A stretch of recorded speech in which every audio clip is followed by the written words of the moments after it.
I guess we're here. The long awaited.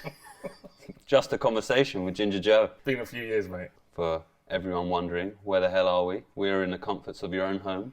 We are. With your beautiful camera setup, which is way too advanced for me. So it's too advanced for me. Don't worry, Callum, I'll be returning to the studio after this one. But thank you. As most of you know, none of my guests are celebrities. You are a little bit of a celebrity, maybe in your world. So no one ever knows who is on. So I will introduce you as Simon Lamb. My mentor is how I've actually referred to in many of my podcasts. Wow, elevated. But after how many years have we worked together? I don't actually know the number. 7 or 8? I think it's a bit more than that, actually. After all those years, I actually don't know your job description other than my mentor. You're a pretty smart guy. It's all a front now. It's not. It is. I'm a coach, I guess, at one level. My job in the world is to, I think, help people. Well, I think you know this as well. I go all the way back to I'm going to say it out loud, the bit of the moody young man I met, actually. Who, me? Yeah, you. Yeah. Don't expose me. Yeah, no, I mean, there was definitely something going on inside when I first met you. There's a fire, right? And I kind of knew straight away, how do I help this guy see that the thing that he's feeling and thinking in the world probably isn't what he's feeling and thinking. It's like the reality of the situation is not totally as true as he thinks it is. Do you know, the funny thing about that is actually you were coming to me for sessions. No. But I've ended up being in a session with you every day. It's actually been the most cost-effective therapy I've ever had. Not for me, man. Yeah. You have paid me to coach me, which has been amazing. So thank you. Let's continue to do so. No, I found it fun. It's been an amazing journey. I think it's taught me a lot. I think having those kind of relationships where someone comes to you and they're open from the start, and I think you use that. And I know you're smart enough to know that you were smart enough to use that because it motivated me. And if I'm motivated, we're both gaining. And I believe that to be true about all relationships in the world, that there is a give and a get and it's a reciprocal relationship. And sometimes money's the transaction and sometimes there's more to the transaction than money. And I think that's true. That was definitely true with you from the beginning. I was fascinated by who you were and what you stood for, and I just saw this mighty young man in front of me and I thought, he could be mightier than he is. He's limiting himself. And that's what I do. That's my job. My job is to help people get rid of the limitations that they're imagining in the world that just don't exist. There's not a better way to put that. And in saying so, I even said on my podcast the other day, I think I don't know how, I mean, maybe I've done it so obviously, when I tried to record you early on, because I was like, man, this guy is giving me some I said mind blowing the other day and then thought, that's the wrong term to use. I mean, it's the right term to use, but it can be used in the wrong way. You've had too much blowing going on. Yeah, whoa. No, but yeah, I was just like, wow, like the stuff you're saying, how you're breaking things down, making them understandable to what was a young, immature mind at the time. I thought, wow, my friends need to hear this. So I tried to sneak a little recording. And then I think the next session you was like, hey, by the way, if you want to record me, let me know. Yeah. Was I? Did I say that? I think you pulled me on it. I actually know where I was. I was on that machine where you kick your legs up and you're recording. I'm like, what are you doing? I thought it was subtle. I was like, you were. MI5, let me slide this phone in. Just tell me, man, if you're going to do it. Well, now we're finally doing it 7 years later properly because you are the reason I've started a podcast. I'm giving you all the plaudits today. It's too much. It's a bit weird, man. Nah, but it's a case of... If I was better looking, I'd be really worried. Luckily you're not, so you shouldn't be.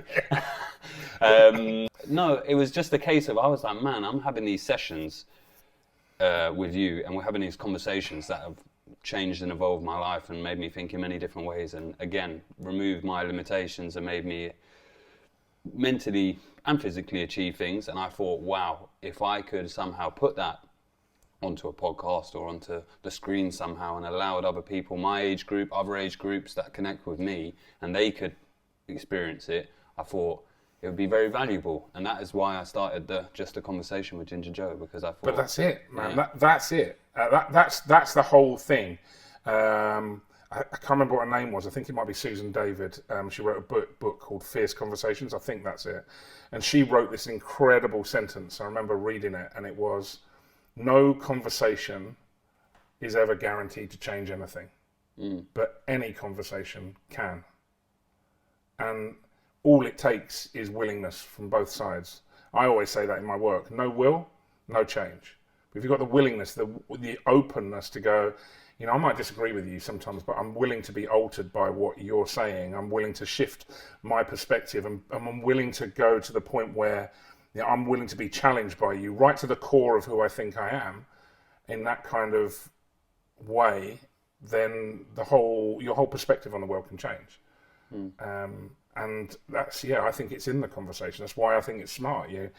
Dialogue is where change happens. It's in that interaction between two people. Two people come together, 3 people, 4 people, and they come, if they're only willing to see that their truth is just one truth amongst others, you know, then, and I'm willing to listen to your truth and your truth, then somehow you find a new version of the truth in between your answers. That's why our whole system's fucked, mate. I was about to say. Politics is based on opposition. Jesus, we've gone there straight away. I mean, like, no, man. I was gonna say to you, do you feel like in this day and age we've almost lost that? It's like, my opinion sticks. I'm not willing to hear your opinion in the political spectrum or in just day-to-day life of now with social media, echo chambers, all of that kind of thing, where you're just like, a lot of people, we're not. I feel like I'm quite open, thanks to you, because I've learned through pushing your buttons and you pushing mine, that this is important to challenge each other. And that's why I'm willing to listen to the opposing side of my arguments. I seem quite stubborn, but I actually am quite intrigued to know and to see if I could change, because maybe there is a point that they make that I agree with. I don't agree 100% with anyone, and I don't think anyone should, if that makes sense. Even people that I agree with a lot, there's some things that I go, I don't agree with that, but it's absolutely fine that I don't agree with that, because I still can agree with the rest of what you're saying. And that doesn't make me resent them or turn my opinion away, or, do you know what I mean, in a way? Totally, I know it. I mean, that's your passion. My analysis of that is it's Ginger Joe's passion that is perceived by the other as stubborn. I've done it before with you. I've thought, you know, when you're spouting your stuff, I'm playing with you. 2020 was an interesting time. 2020 was a very interesting time. I mean, there was like that moment outside that door over there, which was like, get out of my house. That's what I mean by pushing your buttons. You did push my buttons probably on that day. Did I come back in and No, you never went out. Oh, okay. We opened the door, you got to the front door, and then we hugged it out at the front door. But I was serious. I mean, you saw it. I was like, man, you got to have a willingness here to go there, a willingness to hear the other side of the story. And if you don't have that willingness, you get stuck. You get stuck in your own point of view. You don't learn. That's the whole point about having a growth mindset. People forget what a growth mindset is all about. It's like, they read this book, and it's like, I know what a growth mindset is. That's this and that. No, growth mindset is about owning your own assumptions, owning your own fixed mindset, and being able to let go of that point of view. And I think that's been our relationship, is I can learn from you, you can learn from me, and that openness to not get stuck. Because the problem is what happens in the world politics is we create opposition. I'm going to argue the point right now that I don't think we ever had it. You say, well, in this day and age, we lost it. Did we ever have it? Like, I look back through history, someone big was always in control. We just thought we had it. You know, I don't think any generation was ever any different. The big guy, we've always had some form of social control in, you know, at least the last 500, maybe few thousand years. Maybe not in the beginning of time. I mean, I could take you all the way back to where I think it began. The problem I think it began was, as a species, I think we're communal. You know, we probably fought each other in survival, right? We were hunting, and we don't want this tribe over here near us because you're going to take our land. And there's the beginning. Agriculture was the beginning, our biggest problem. When we started to learn how to look after, you know, the land and grow our own crops, and, you know, and tend to our own animals and tame animals, that's when we started going, oh, well, this land is worth something because I can trade. So I can do something here, and that will trade against you. And in that, we start to build on ownership, and ownership of space became a problem.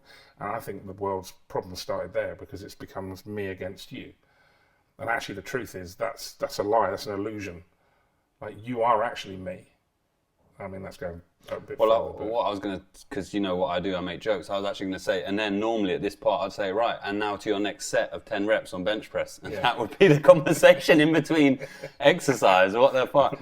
It's pretty intense, but it's right. So, yeah, no, you're right. I mean, what does a man do with that information? What No, do we? I What, don't know. what do we? Well, You've laid it out, but where do we go from there? Like, I just dream of a better world. I think that we can have it. I think there is possibility. I'm a believer in that there's a better way to live. I just don't believe the idea of looking back with rose-tinted glasses that we ever had it, that it was ever any different than it was today. Yeah, I think the reason I say that is maybe because only over the last 5 years my brain switched into all this stuff, because before, as you know, I didn't really give a shit. I was living my life and enjoying moment for moment, but now all of a sudden I got a kid. I'm more heavily involved in, wait, what's the world actually doing? Wait, what are all these politicians doing? Wait, what's this system up to? And this now I'm fully engaged, sadly, and maybe that is a sad thing. No, it's not a sad thing. That's called the awakening, right? You go from being dependent but unconsciously in the system. You're just quietly. Before you were just not. You said you don't give a shit, but in that moment, in the not giving a shit, the system had control of you. You were just doing. You might be rebelling against a few things, but you were in the system, right? Then you have this moment of awakening. You go from dependence to independence. Like you then say, "Well, I'm me, and I see this world." The world didn't change. That's the heart of it. You've just proven it in that conversation. My mindset shifted, my circumstances, my context shifted, and the way I saw the world changed. The world didn't change. The world was the world. The planet does what it does. The political system does what it does. You changed your own, what they would probably call consciousness, your own level of awareness, your own perception, because you started thinking differently. You started questioning, well, why am I doing this? And, we just had a conversation. There are people in our lives, in Harvey's life as well, who've gone to prison. People in our background who chose a path that created a bad outcome for themselves, right? And they felt helpless in all of that. You've grown into this place where, like, independence, right? I'm me and I'm my identity. But that's the next level of the lie, because you're not, right? Because actually, so who am I, Si? Who am I? What do I do? You're a human being on a planet that you're interdependent with everyone else. But what I'm trying to say is that the world you're seeing and experiencing outside is a projection of your own sense of who you are, what you want to be in the world. That might sound a bit deep, but it's all deep. Life is deep. Yeah. It's like, where do you go from there? Well, I don't know. It's just like, who do you want to be? I'd ask that question. I guess that's my job in the world, to ask people, who are you really? How do you find the response of a lot of, well, who do you work with? Let's cover that mostly. Not companies' names. Don't. I'm not trying to do that, but I just mean you work with groups of people. And work in workspaces mostly to try and change how they are motivated to work, or. I work with big organisations, like some of the most valuable companies on the planet. I can say some of the people I have worked with. I have worked for 7 years with Microsoft on their leadership journey and their top 14,000 leaders, and I've worked with some parts of Nike, for example, and I've worked with some pretty big companies, HSBC globally. I work with an energy company on its work on the energy transition. I mean, you want somewhere where it's really fucked up. You're working in an organisation who provides energy to the world, who everyone's saying, you've got to become green and save the planet, when the protesters themselves are wearing coats and nylon, kit that's made from oil. The planet's dependent on it. So I love that. That's where I love working. I love working right in the middle of the irony of it all, like in the space where it gets messy. Yeah, I was going to say, it's just a sad reflection of the world. It's very hypocritical. Yeah, we all are. Yeah. Me too. Yeah, me too. You try and catch me out. Nah, I wouldn't. What, now, then? No, Normally. When I'm bench pressing. Anytime I can see an opportunity to finally get my own back on you for all the wisdom you've given me. You got your chance now. No, I'm here so that everyone can enjoy what you say, as I have for many years. I don't know. And I can just drop little. But what I was going to say earlier was, how do you find a response from most people? Like, I'm quite open to it, but do you find in these companies you work with that most people are open to this change that you're trying to suggest? No. I have to choose. I mean, in the last year, we've decided not to work with a number of clients. There's some tough decisions in that way, where you're really having to choose who you work with based on whether they're willing to do the work or not. And is that almost like you choosing soul over ego in a way? Like, you're turning down good money for the fact of find sentiment working with certain companies? Or I've sometimes got into working with certain people, certain projects in my past, it's full of ego. I'm human. So I've got in based on ego and then realised, holy crap, I'm in a situation here where I don't know. It's not sustainable or it's not aligned to my values. I mean, we've had leaders of organisations in some of our sessions get up and make wholly inappropriate remarks on stage. What do you do with that? You know, you have to decide what the extent to which you have integrity continuing to work with them. And in recent history, we've walked away from people because it's not viable to clash that harshly with your values. That's an important point. And to add to what I said about ego and soul, you are the man himself that taught me the two things, which I now hold to huge value in my life, that there are two elements, your ego and your soul. And it is just a battle between the two forever.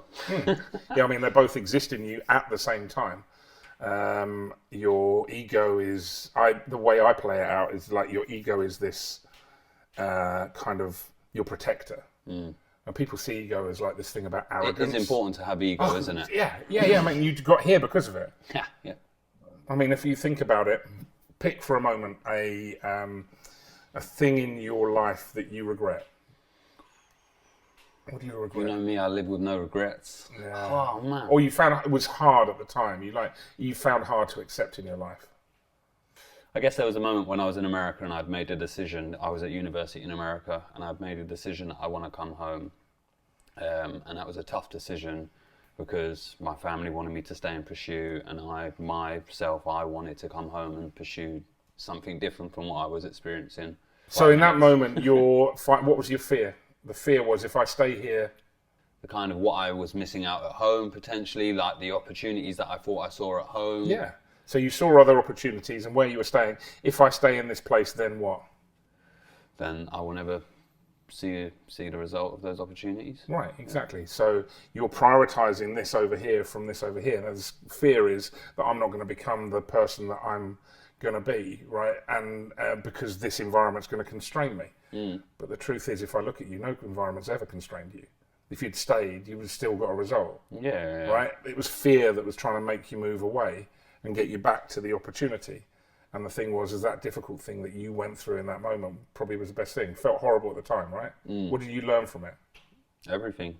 To kind of trust myself, because I do believe that the decision was a good decision. Yeah. That everything's all right, because I thought the relationship with my Right. family would have potentially been hindered, but that was all right. Forgiveness was there, and understanding, and I guess I learned. I think it was important while I was there what I learned also about myself, but in coming home, I guess I learned as much as well. You have choice, is what I hear you learn. There you go. And there's the same thing about me, like at university, for example. I had the chance to go to university. My dad had to get a degree out of his own hard work because he didn't get the chance to go to university. My mum certainly didn't get the chance to go to university. I got the chance. I went there out of obligation, right? And that's what it sounds like with you in America. There's a bit of obligation, following the path of your parents. We all do this. Or we rebel against our parents, but that's still following. We follow this path and we're going to go, I need to please them. And you get into this thought of like, I'm going to break these relationships if I get out of it. And then this prison cell emerges where you're stuck and you're trapped and you're spinning around in this cycle.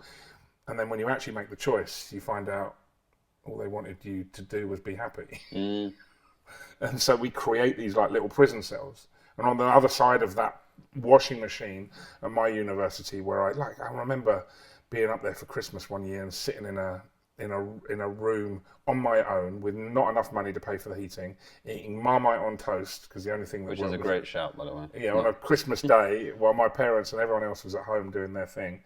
And it was a tragic, sad day. But when I look back at it, at the time it felt like I was a victim to the circumstance. At the time I chose not to say I wanted to go to art college. I blamed my dad for years, decades, literally decades.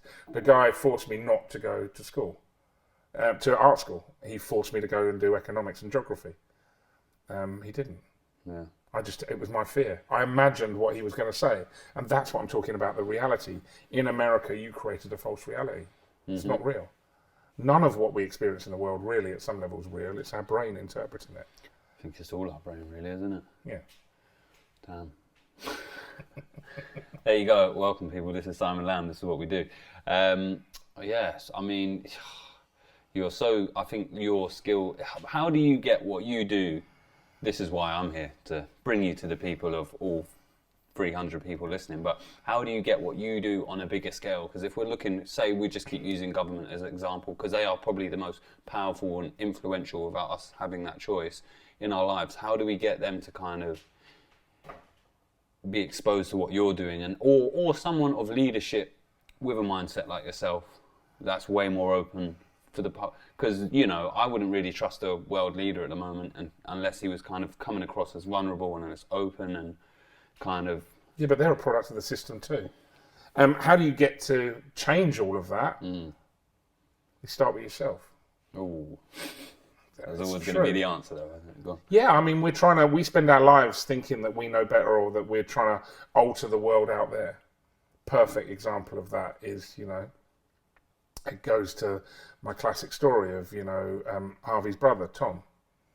My father brought me up in a way that said, son, you respect me and I'll respect you. As I think about it, I'm like, how is that dynamic even logical? It's a parent or an elder, and I think it's the way it was in many respects. You respect me and I'll respect you. Hold it, I'm your son. Surely that operates at least as a minimum, let's respect each other, or I'll respect you so that I gain respect for me. So anyway, it started that way, and I think I learned from that. He was a military officer. He was in... It's always the way. Why do I always hear these hard dads are military guys? Well, there you go. Brothers in arms, my dad didn't... Yeah, my dad wasn't that bad. My dad was great. Like, he actually just adored me and my sister. Yeah, but he was in a kind of special area of military. So, in that kind of zone, you're pretty, it's pretty focused. It's like the most intelligent parts. Whereas my dad was part of the Navy. He'll appreciate you saying that. That's totally right. If he ever listens to any of my podcasts. Yeah, I'm sure he will. I'm sure he's I know he's a proud dad, the way he talks about you through the conversations I hear from you. But, my father, that military hierarchy played out. And one day I walk into the lounge and my son's, I adopted Tom when he was young with his mum Lucy, and he's drawing all over the wall. And you kicks off, that's a trigger. That's you're compromising my own, values. And that's what happens in the world, right? You see something that contravenes a belief system you have, and you go into threat response, right? This is a threat to my identity. You're doing something that's threatening my position as a father. So what will I do? I'll put you on the naughty step. Or I'll put you in a room. I used to put him in his room. Yeah. Lucy and I used to, he'd go and have some silent time. But this dude had no eye contact, and at the time, no speech and language. How old would he have been at this time? 6, about five, something about that time. 6, and very little communication whatsoever. Would had a hard life, with his autism. And on that day, I don't know what came across me. I just decided, instead of the shouting version of me, I demand respect, I'm going to join you. And I drew on the wall with him. I picked up a pen and started drawing. I've still got the photograph. I think Lucy's still got that photograph somewhere. And it changed my perspective, because I decided to copy him. When he didn't like that, by the way, he threw his pens on the floor. No, he hated it, flipping hated it. This guy's competing with me now. Yeah, right, exactly. So he went to the room Why is he drawing this nice flower and I'm just scribbling over here? What kind of punk is this guy? Yeah, and he went to the room next door and threw his toys all over the place. So I decided... So both tactics didn't really work? No, well, I threw the toys. Oh, okay. And then he was interested in that. Oh, I see. The moment that it really changed was when he was lying on the floor doing what he did was hitting his hands. And I tried the same thing. And we were in a 1-bedroom council flat. It was pretty rough. And I remember the carpet was like this plastic wire glued to the floor. It was not carpet. It was not area for animals. It was in Surrey, but it was rough.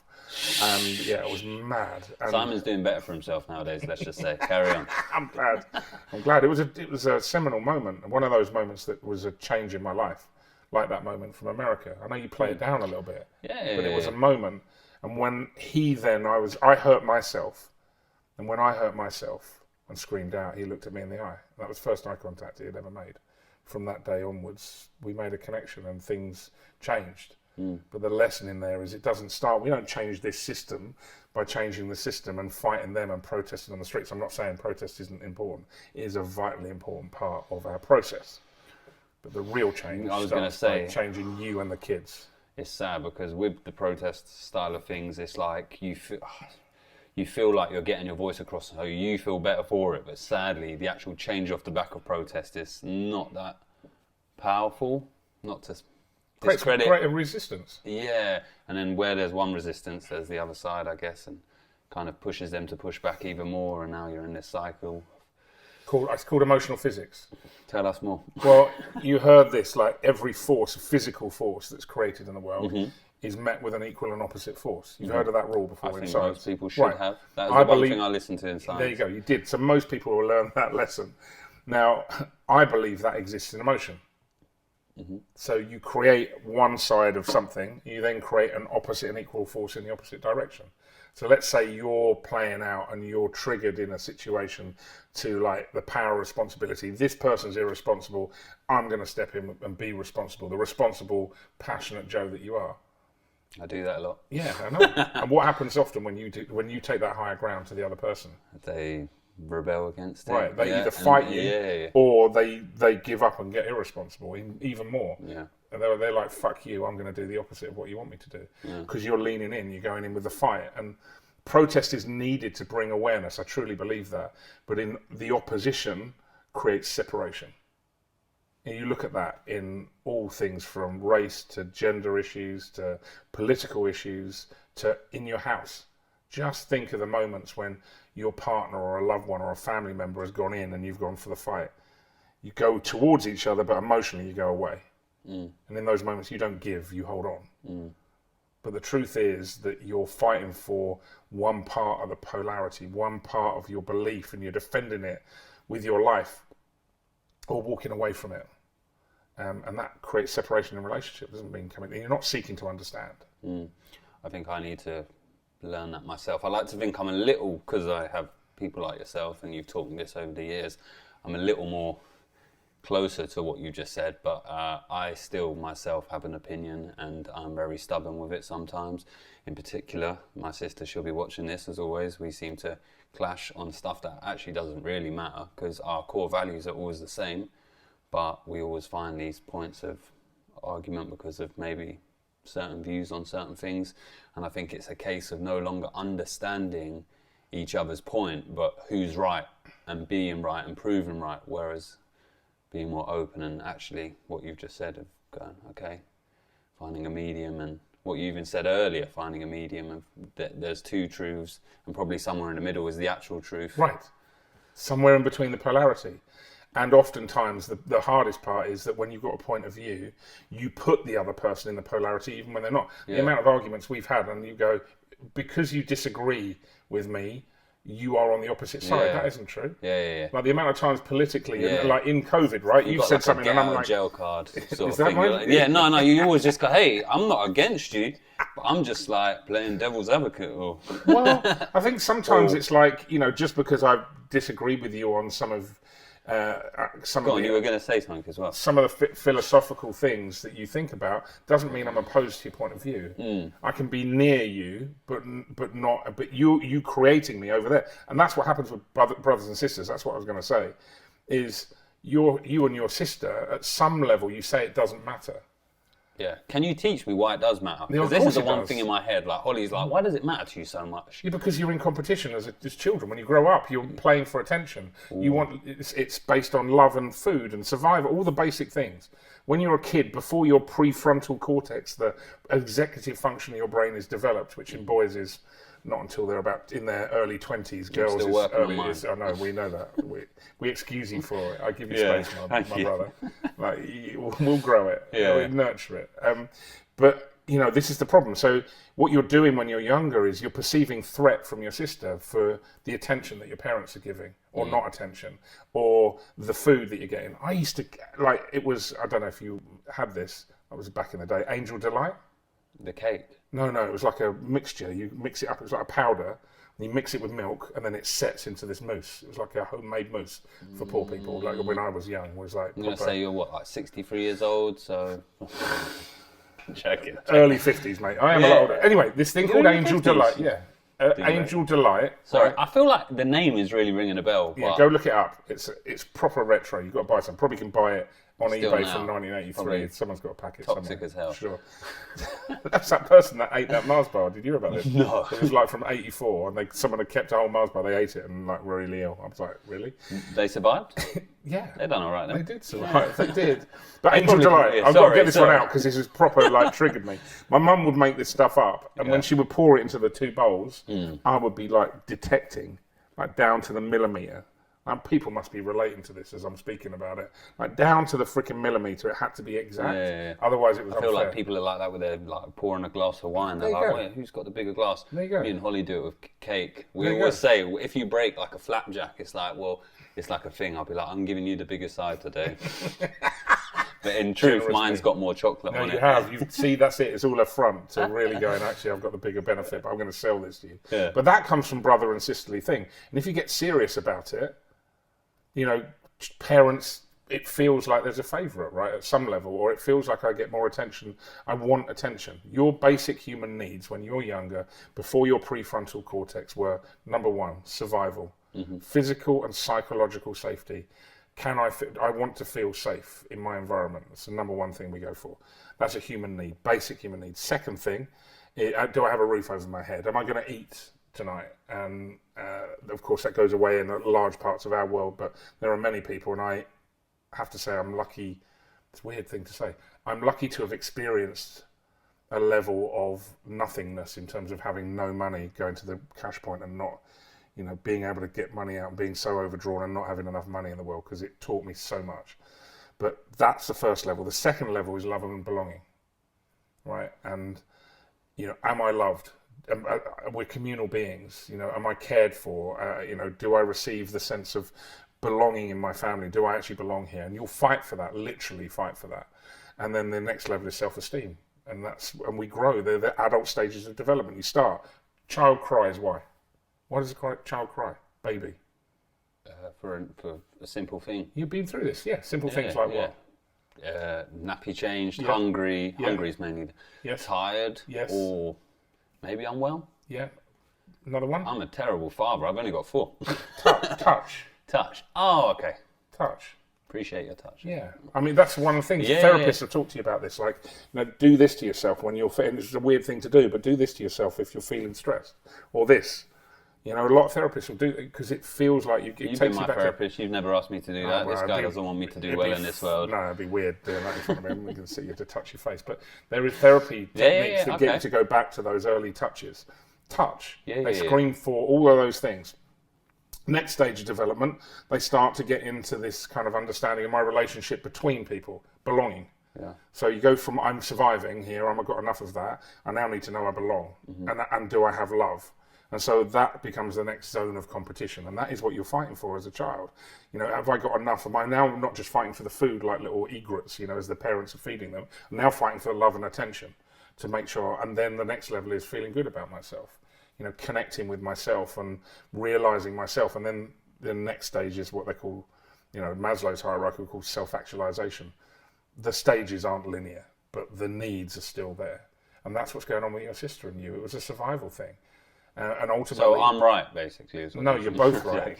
That's the point. Yeah. In that moment, you are both right. You are, and when you're competing with each other, it's that you're threatening each other's identity.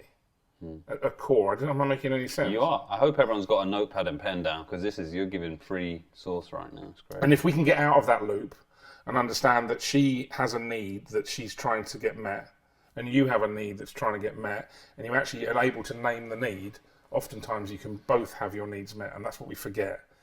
Happens with my wife and I. Happens with I'm going to get vulnerable with the man in the room, right? Harvey is like, he's here doing the camera work. You know, I've made, you know, major fuck-ups in the past, you know, even recently. I'm sitting there going, you know, I just want to be in contact with you. He's out there finding himself, right? And I'm going, but I've been without you for a while. And so our relationship hits a barrier. It's like, why haven't you phoned me? Why? And I do that aggressively, but it's out of love. It's not out of, I don't want him to not be, I'm frustrated because I'm not in contact. And he's out there going, well, I need to find my identity. What is my identity? And I need certainly not to be dependent on you, Dad. You know, I need to find my own place in the world. And so they've both got this need. And if you can just find out and go, oh, I see, his need's not about me. And the point is with your sister and you and all these relationships that people are probably thinking about in their minds, we personalize it. Or you're preventing me from getting my need. For example, though, if I am likely to go in aggressive with you, right? How likely are you to meet me and meet my need? High or low? You would have to be a real Zen master to approach that So correctly. Here's the irony. In the situation with you and your sister, it's unlikely that she's ever going to meet your need with the way that you approach it. And so the question is, who's going to interrupt? And that's why I go all the way back to the only way we'll change this world out here, this beautiful, magical place that we've been given, that unfortunately our ego causes us to want to survive and need to be loved and belong and to feel good about ourselves, even when we don't need to, when that is all met. That causes separation. And how can we let go of our own needs in those moments and go, I'll give up just for a moment and just be with a person and just see them for who they are. And, it's love. Ultimately, at the end of the day, the thing between you and your sister is love. You care about her. She doesn't want to hear about it from you. She cares about you. You don't want to hear her opinion because it's threatening your core identity. That's it. Well, I resist that. Powerful, man. And I feel like even with you saying a second ago, even someone as well thought through as yourself, and you know all of this, you coach all of this, even in moments in your life, you can forget. Do you know what I mean? Like when you said, do you know what I mean? So it's like I guess, does anyone ever master the skill of forever being in the moment and being able to see things all like that? Or is it a case of just having good reflection where you can kind of yourself, you said you text him and that's you and you've just come across so great and so, like I say, well thought through, like almost that's the power of these emotions. Like your shit don't stink, No. I'm not like that, not like that, but really do you know what I mean? Yeah, no, do you know what I mean? But it's like, everyone's like, man, this guy's, he knows it, he's sussed it. But even people that have sussed it have their moments of, like, it's just constant. Well, this is the problem with knowledge, right? They say knowledge is power. It's what you do with it. Yeah. And it's daily practice. Because the truth is here, your brain is programmed or built on an architecture that's 50,000 years old, right? It's literally built to help us, get out of the cave and work out, is there a threat here? Survival. Right, your brain is the most energy-hungry part of your body. Like literally, it's eating your body away, and it wants to be efficient, so it shortcuts, right? And so you're a human being, and if you're a human being, I actually don't believe there's a lot of these books out there. I'm in the middle of writing my book, or hopefully towards the end.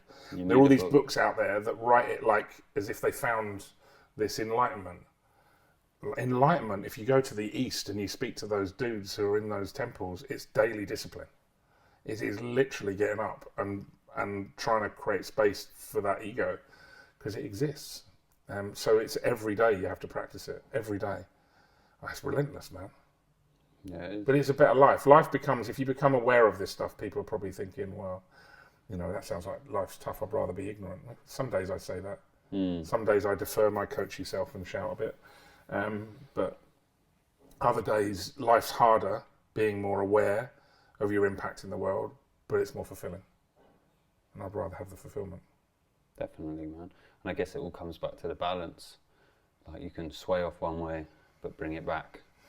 Sway off one way, but just be conscious enough to bring it back. And I guess that's like the next step for a lot of people is just having that consciousness to go, I done that wrong, I could have done that better, or I said that wrong, I should have said that better. Where some people just don't have that switch, so sadly, they're just full on going in one direction. Yeah, I talk about the work is really in the time between the bad thing happening or the trigger happening and your more helpful response. And if I think about some of my things, my fear of rejection, for example, is my biggest fear out of life. And this is hilarious. I've actually realised another level of it recently. My parents had a very messy divorce when I was younger. It lasted for years. They didn't have the capability or the tools to look after me in the way that I wanted to be. And that's true of many children. We ended up, not being, it's not that our parents didn't love us, they just didn't love us in the way that we wanted to be. And this fear of rejection built itself up in my body.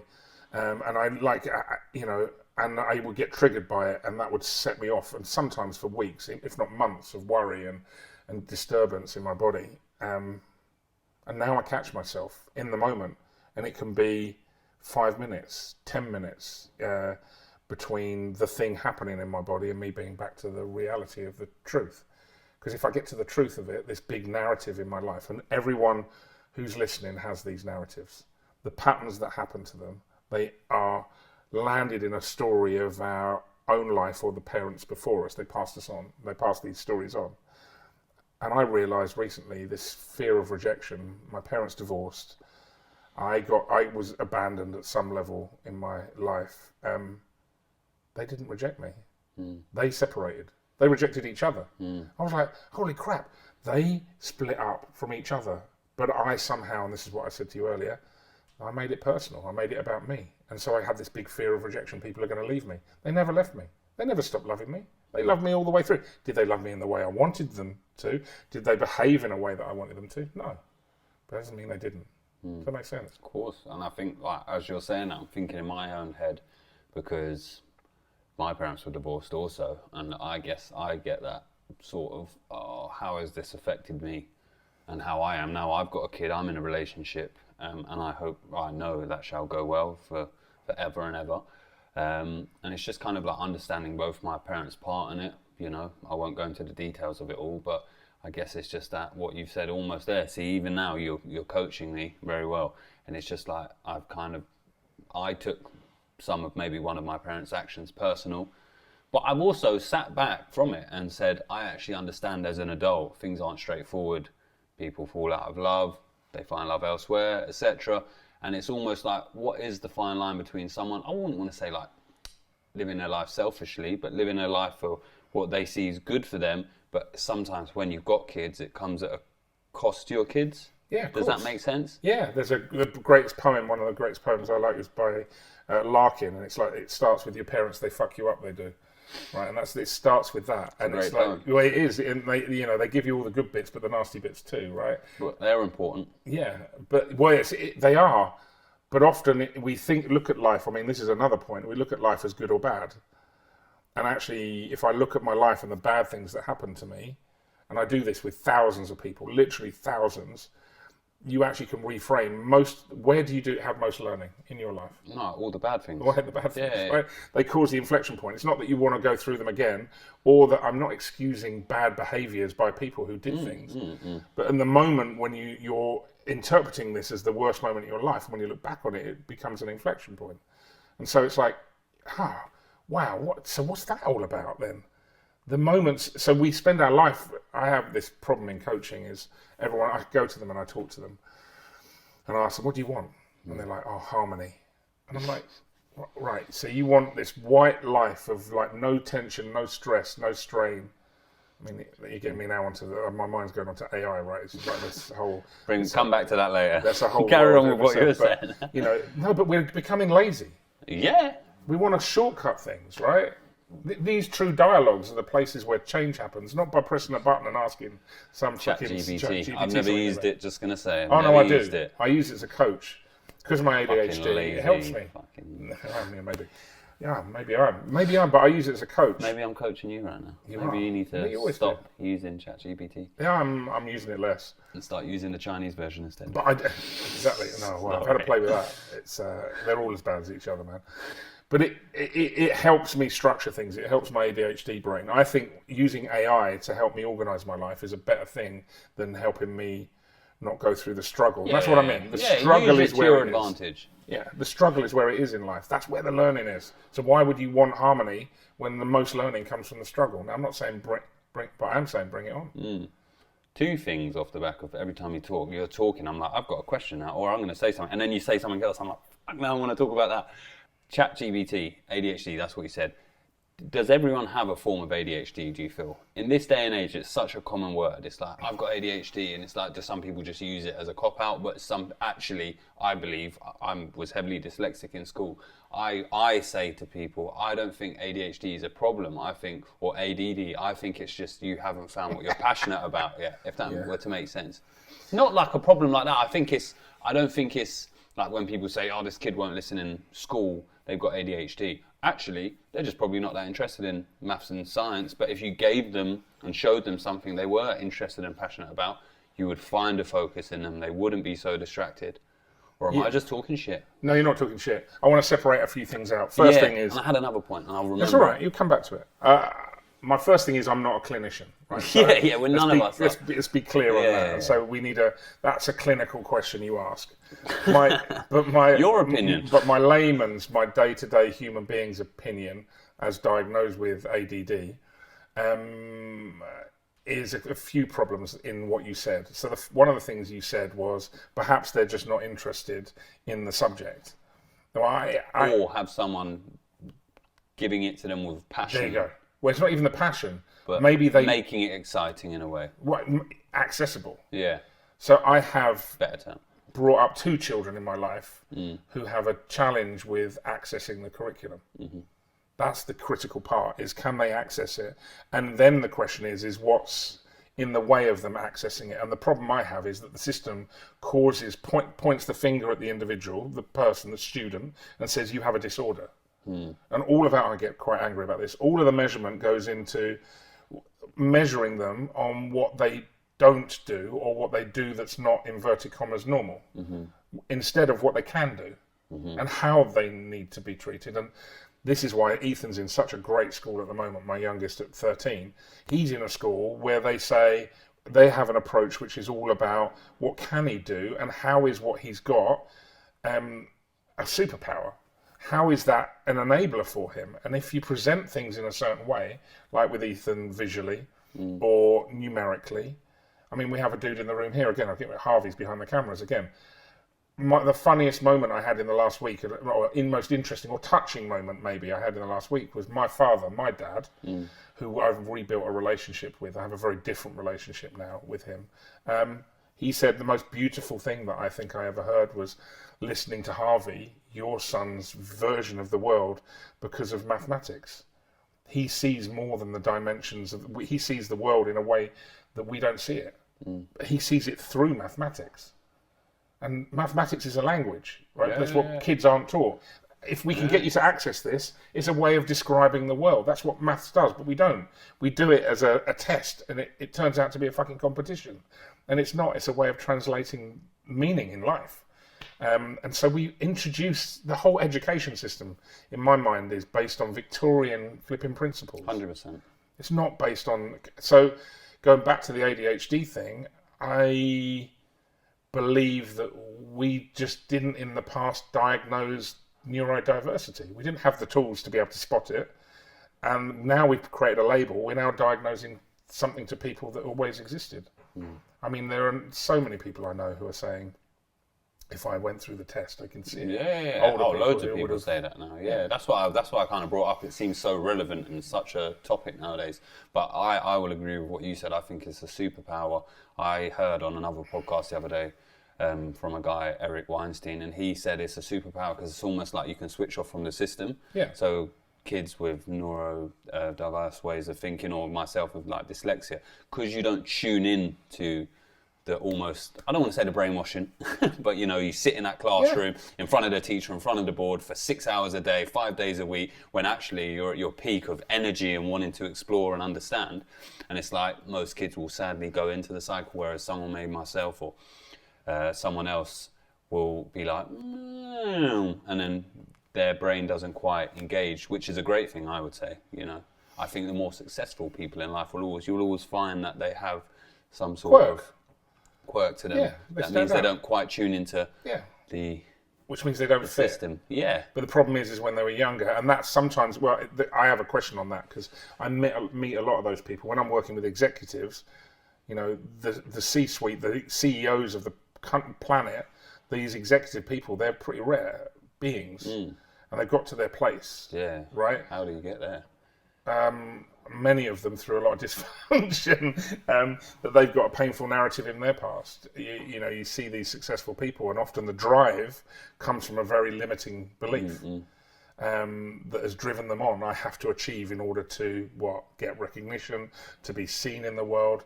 We were watching today on YouTube. I'm fascinated by him, Robbie Williams, right? Perfect example of seeing him on stage and seeing the delight that he has of performing in front of those people, but his need. his need to be seen at the end is like, come fuck on. You know, it's like at the end you can see him.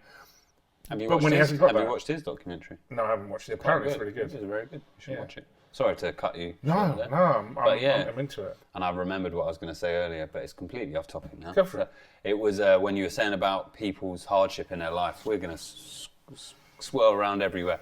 And it was on people's birthdays. If you haven't received this text from us, because I don't care about you, but it's when I wish people a happy birthday, I wish them for more, not disruption, but more challenges in life to teach them more lessons. Yeah. But we've completely gone back to a whole nother point now. No, it's not another point. It's totally which related. is like, actually, all these hardships in your journey are way more valuable than all the ups. Yeah. Be careful to be the person who wished yourself, like, I don't know. That's why I say I don't have any regrets, because all my hardships that one may say, I regret that, I actually don't, because you taught me to thank it. You said, put it in a box, thank it, and then be done with it. Learn from it, and then don't hold on to it. People pursue happiness. And what you don't realise is that you think there's this correlation between people who are happy, they're grateful in the world. You don't realise it's the other way around. People who are grateful in the world for everything that life brings, people who believe that life happened for them, not to them, that they're not a victim of the life, that their life is giving them gifts even in the hardship, they're the people that are successful in the world. And so it's like, don't usher away a big challenge. I'm not saying it's not painful, and I'm not saying, again, I'm not excusing people's bad behaviours, but I'm saying embrace the challenge, embrace the pain, try and sit with it. Everything in life has got a lesson to teach you. It's there for a lesson. It's like, you know, I wish at some point I can sit down with my mum and say, the fact that your sister got sent to grammar school and you got sent to comprehensive school, you know, and you didn't feel as loved as you did, that's a gift. I went to comprehensive school and I'm hanging out in these places. I don't even have a degree. And I'm hanging out with these people who have got some of Everyone them. that's employed Simon, he doesn't have a degree, by the way. He's They having know you that. on. He's having you all on. I didn't complete it. I was ill. It's a bit of a tragic story, you know. I had to drop out. No, I cut you off there. No. I had to make my joke. Was it funny? No. I missed it. Yours was, though. I'll take it. Yeah, no, I don't know. Go on, you were saying. But I just, you know, we want life. We feel jealous of those worlds over there. It's like you look at the rich, right? You think they're comfortable. I coach very wealthy people. Let's some just say. very wealthy people, and some people who are in the billionaire category. And I would say the burden. You don't introduce me to them. They need training. Come on, man. Set me they're up. in a Jesus. little private world of their own. But those people who I know who have either fame or wealth, and that they came into that world, it disrupts massively. We all have this ambition. The media is playing us a game. Do you know what the happiest income is? Yeah, you told me it's something like where you can afford to live. It's like 80k a year. Yeah, 80k. Yeah. Household income, £80,000 a year, is the happiest level of income. It doesn't mean you don't have struggle. It means you have a lot of struggle still, but it's the happiest level. The moment you start getting into all that other money, it brings more money, more problems. Well, it does. You have choice. Yeah, of course. And it creates separation, and you lose friends, and you lose connections. I've lost people out of. Because you're too rich. Yeah, as if you can send some over to my account. I'm not too rich. I can afford to put up my margins a little bit. But no, mate, it makes complete sense. I think there's almost like a craze going on now where people want that struggle for their kids because it means their kids, you know, there's that element where you give your kids too much. It's almost like they take everything for granted and don't have that dog in them. Do you know what I mean, in a way? And there's like, I mean, I don't know, I can't recite where I heard this, but it is like people are now trying to put their kids through struggle because they believe that it will give their kids an edge in this new modern era of fight. History just repeats itself. I'll go back to the point where I don't think it was any different. That's what my dad, I think he's thought, I'll teach you a lesson about money. Yeah. And so I'll put you in this situation where you have just enough, but not enough. But do you make him right? Like, did he do the right thing? Yeah, for sure. The emotional pain of it all was significant at the time. I didn't make sense of it, but now I look at it, I think everything. I left home, left my mum at 15 years old. Everything that I have pretty much now is a product of my own working for my own back. Of course, you look back at 50 and you go, that was cool. Did it feel like that on the journey? No. I just, you know, I have a problem with this thing of like the trends that we have, like these life hacks that are like, oh, well, let's create some challenges for our kids. Life's to be lived as a surfer. Hey. Right? The waves are coming. Sometimes you're in the doldrums, sometimes there's no waves. Then paddle. Yeah. And when the waves come, surf them. Yeah. Some of them are going to crash on you. Some of them are going to take you out. But, let life happen. Fabricating it all, I don't know. Maybe that's perfect in itself. I don't know. I kind of smile at that as well. But, we try too hard sometimes. I think we try too hard. I think we're constantly living life on the kind of comparing with others, or what should we do? That word should, must. If your language, think about your head. Think about I must, I have to, I should, I need to, I got to do this. I'm that obligation, that drive, that's ego, all of it. We think ego is this arrogance thing, but it's actually core fear. Now, those things will get you very far in terms of hierarchy. Will they get you to fulfillment? Don't know. I'm pretty sure most of the clients I work with are looking for something else, are hunting another level of fulfillment. Don't you think it's weird? It's like you reach this level of success, be it business, finance, and then all of a sudden real life hits you. And it's like, now I'm actually searching for what you just said, this fulfillment in real life. We can't avoid it. No. Because we're biological beings. Look at Monica. It gets diagnosed with cancer 5 months ago. I mean, like, out of all the people on the planet, look at Kyle's dad, coach to Team GB stars. He's a legend. Right, he's a legend, the fastest man on earth, I think, over 40 he was. 40 or 50. 40 or 50. Yeah. Fastest man on earth, and yet he gets brain cancer. I think one of the guys he trained, Dwayne Chambers, is close to beating him. Yeah. Sadly, one of his own. Oh, is he going to break it? I think he's like M45, Masters 45. I think he ran a ridiculously fast time. But anyway, part of the same team. Yeah, well, because they had the record on the 4x1, didn't they? Yeah. There you go. But and there's something in it. Elite athletes. I have a laugh with elite athletes all the time, because I'm like, the drive in you could be a different form of drive. It could be a healthier one.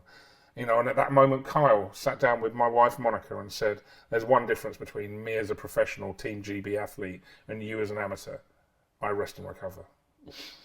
And, and you sit there and you look at the cancer in her body and you think, something was going on there. We attack life. We think, and that's a drive. I have to.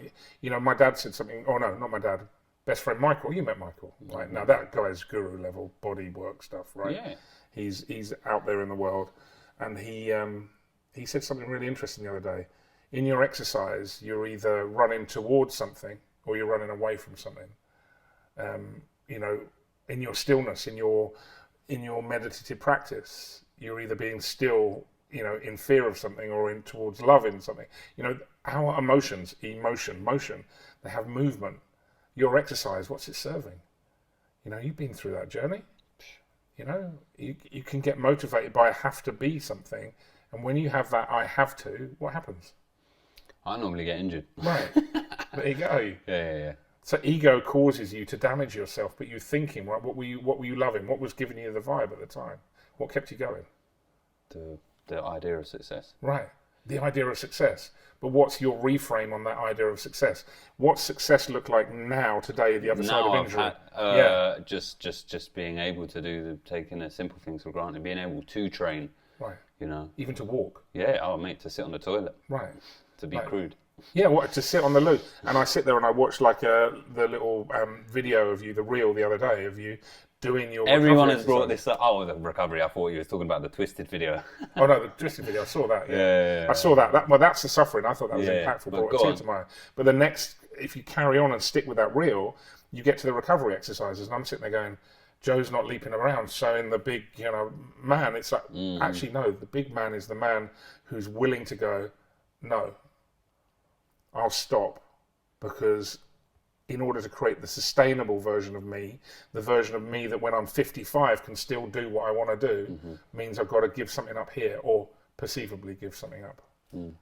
So, it's that path of shifting our relationship with ourselves and understanding the language we have in our head of I have to, I must, I should, I need to. And that inner drive that we think is our identity, that we're not willing to give up, that ultimately can kill you. It can kill you. It's fine. Normally this hype comes with a cost, doesn't it? It's like elite athletes, elite musicians, artists. Sadly, they are not. It's like their life looks great, but it is normally with a cost. Not normally, always. Always. There you go. Be careful to aspire. I think one of the wisest things someone said to me once is, be careful to aspire to be anything other than who you are. Any form of comparison to anyone else is a fool's trade. Man. Even if you don't like being with yourself. I think my 50th year was the first year I woke up and went, do you know what? I'm pretty cool with hanging out with me. I think I avoided myself. I don't think I really liked myself much. Probably based on the perceptions I had from other people, when I was younger. Wasn't good enough to love. None of that's true. You're born enough. Then shit in life happens to you. Your parents fuck you up, and then you spend the next number of years realizing you're enough. It's like a full circle.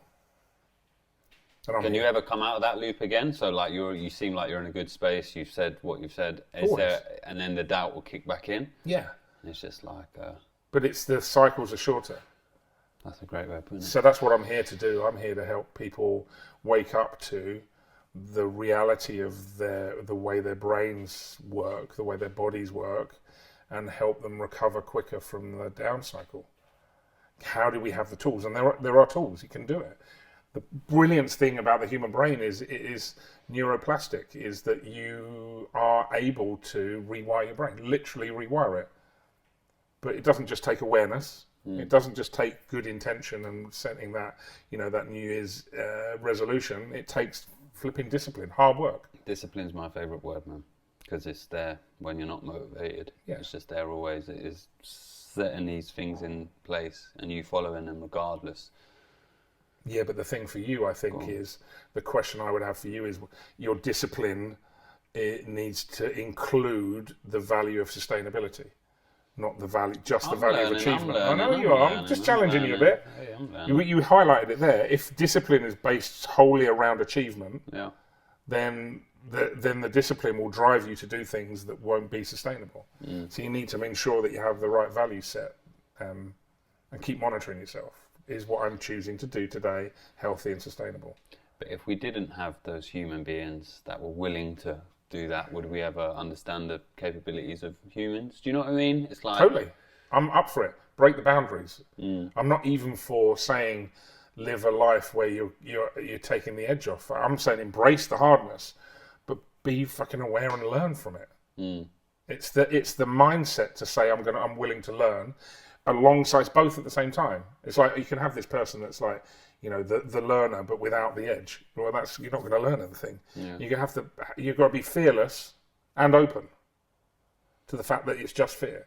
I'm making any sense. You make perfect sense. At the same time.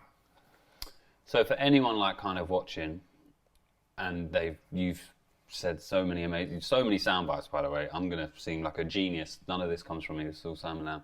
But it's just like how easy is it for people watching to kind of get into this frame of mind without maybe having the personal access that I do to you? Is there tools and skills people can be left with, and just simple ones? Yeah, not giving away your coaching for free. No, and that's why I'm writing the book. To be honest with you, so I'm writing a book. Let's plug the book. What is the book? The book is called Reframe. Yeah, and the book is about how do you reframe the perceptions you have in life. It's the practice of thinking something and realizing people believe that here's the biggest problem with humans is we feel something and think something and believe it's true. And also when we think something, we believe it's us. So many of our thoughts don't even come from us. Many of our thoughts come from old lessons that our parents and grandparents taught us. And our feelings are just feelings. They're always true, but the thought we have associated with them is not. And so there's a practice that you can learn. Carol Dweck wrote a book called Mindset, and she discovered growth mindset. It's well worth reading. Go and have a look at that. That's quite a famous book. Yeah, very famous book. So James Clear's book on atomic habits. That's a great book. Go have a look at that. He's right into this. Immunity to Change by a guy called Robert Keegan. he talks about this, about how 70% of the adult population is in something called socialized mind, which is basically we're caught in the system reacting rather than responding from our higher selves, as it were. Yeah, there's plenty of work out there. Go look in. When is your book out? My book, by the end of the year. 87,000 words in now. They've got too many words. I'll come back, mate. Maybe the first book I read in a long time.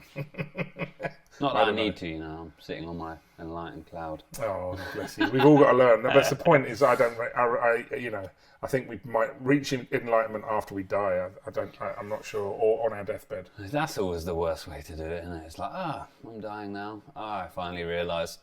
Don't do that, people. Don't do that. No. Man, I don't even know how long we've been shooting the shit for. Probably a while. Yeah. How does it feel? Feels good. Yeah. I'm feeling good hanging out. I'm grateful for you inviting me along and having the chat. We need to do this again, man. Yeah, let's do it. Yeah. Let's meet again. Maybe we'll pick a subject that's contentious or something. Depending on, I know you've got a busy schedule, but if we could always come back to Simon Lamb, I think Simon Lamb would be the most important thing on my channel. And if we could pick a subject, and let's do that. People would look forward to the Simon Lamb podcast. Yeah, let's do that. Oh, Yeah, definitely, man. Love you, man. Appreciate you.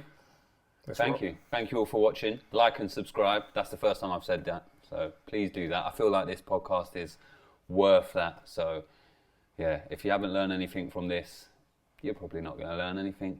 Nah. You've got a lot to teach people, mate. I'm joking. But yeah, thank you all. Thank you, Harvey. All good? Done. Yeah? My man. Thank you.